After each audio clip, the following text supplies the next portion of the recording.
Cooking with Chad. Alright, so anyway, I've been saying we were going to do this for a little while now. Let's do it real quick. I'm going to make some breakfast sandwiches. First what we're going to do, drop these flowerettes. Looks like we're about to finish off this bag.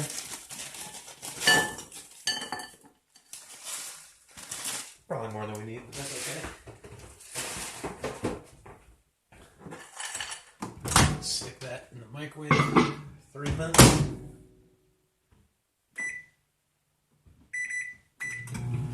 And right here is where we would take an onion and dice it up. You can do any veggies you want. I just like to do broccoli and onion. It's a good color combo. It's a good flavor combo. I don't have to dice up my onions though, because I just made some feta flatbreads.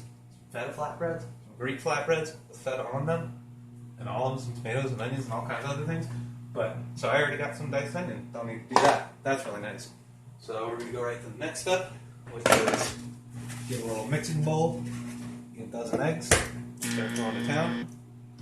Try not to get any shell in there, like we did on the first one.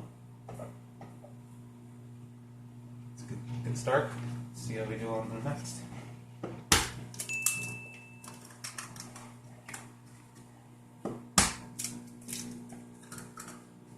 Oh, the other thing we should get going right now is turn the bad boy to 425.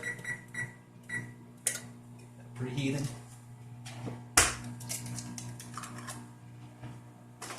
Just remember, if you get a couple little shells in here, shells are good for you. Right?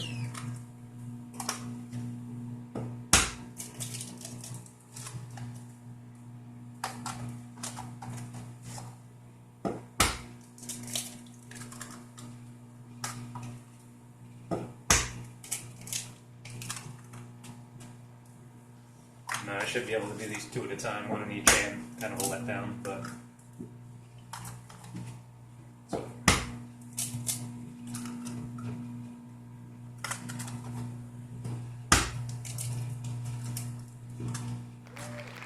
There we go, that's nice. Yolk on the hand, take that off. Put this down right here for now. Whisk. I just like to break all the yolks before I add anything else to it. I think it just mixes, emulsifies a little better if you do it that way. So get all the yolks broke. Alright. Just add a little bit of water. It's going to help it get nice and fluffy when it all mixes up. And first we get the eggs and the water kind of touch together. That's nice. Nice.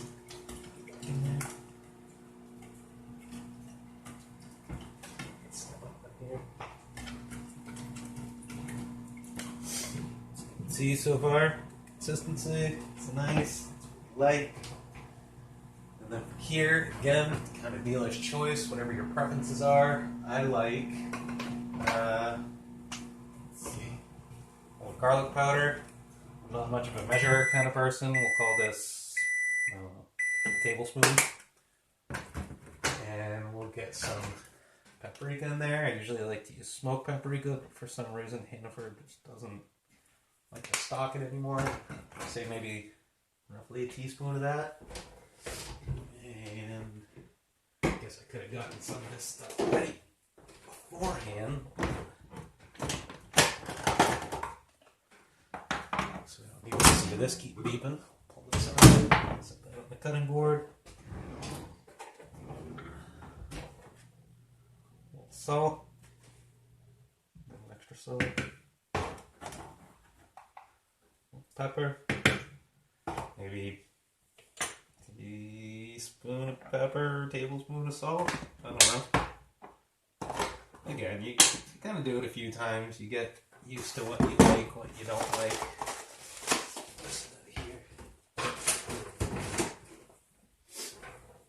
So what do we got? Salt, pepper, paprika, garlic powder, just kind of the essentials.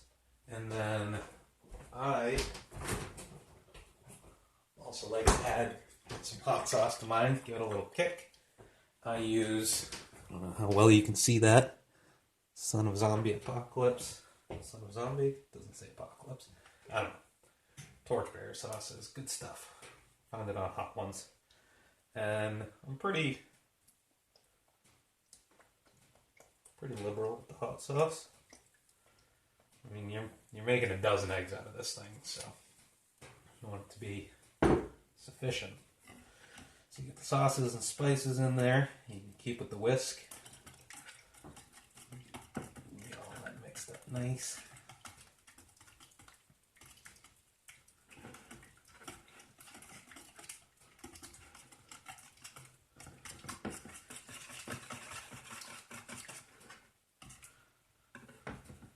Now you can see we got some spice in there, starting to get a little bit of orange color. I think that was probably sufficient. Maybe a little extra paprika. Usually it's a little more orange than it came out this time.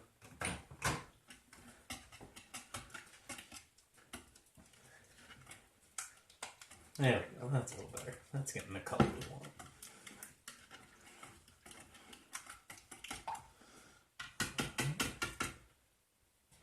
After that, we'll get the whisk right out of here. He's not going to be very helpful anymore. Let's shake that. Pull this broccoli out.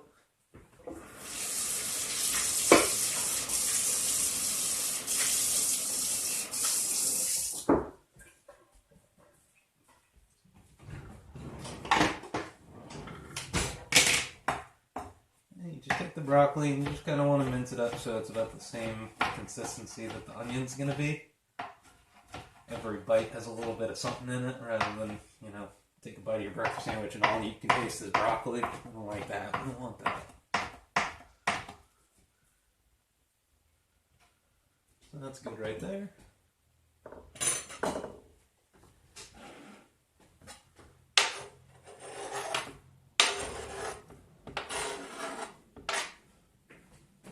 That's lovely. Lovely.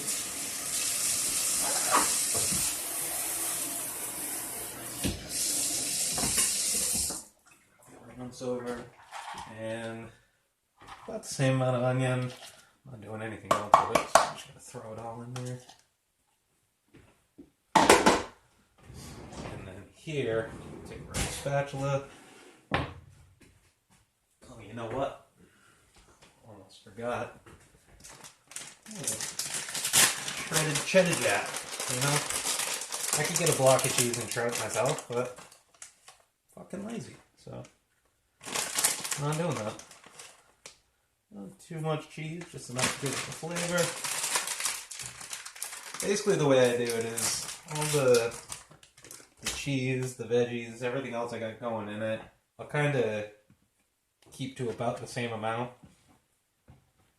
In hopes that it'll just kind of mix in, every bite will have a little bit of everything. That's my goal. And you just use the rubber spatula to kind of get all that plain in there.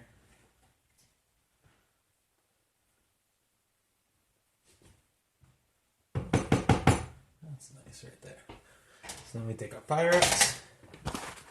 We take some parchment paper.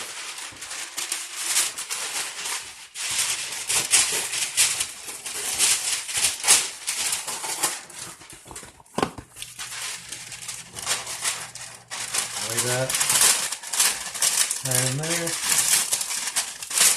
Kind of go around the edges with the Pyrex. Sorry if that's loud and annoying.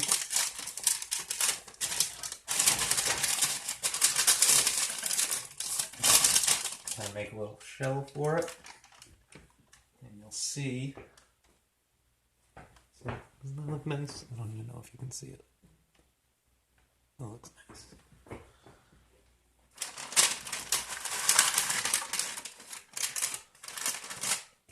Pour that right in. Spatula to get everything out of the bowl. Try not to waste a drop if we can.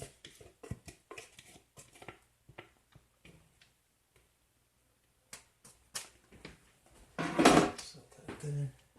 And And then you just kind of take your rubber spatula, just kind of gently move around the veggies and the cheese and everything until everything feels like it's in a good spot. Okay. Kind of touch up the edges, make sure everything's going right up as far as it can. There we go.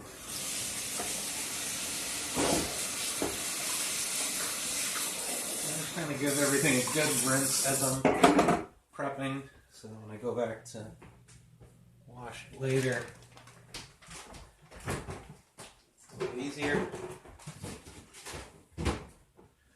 So you get all this part, clean up the station, clean up all the prep work. As soon as that preheat is ready, we're going to stick this in for 30 minutes. Sometimes I'll do 25, take it out, give it a little layer of cheese on top, stick it back in. If I'm making my buffalo cauliflower with it and have a little extra of the buffalo sauce when it's done, that's a mixture of a couple different hot sauces, buffalo wing sauce, coconut oil, and honey. Sometimes I'll give it a little lather over the top of this and stick it back in, kind of coat a nice layer of some spice to the top of it. We're not doing that this time, but I like food that you can just kind of play with, make it do things, you know? So, yeah, once that timer goes off, stick it in for 30 minutes, and then come back.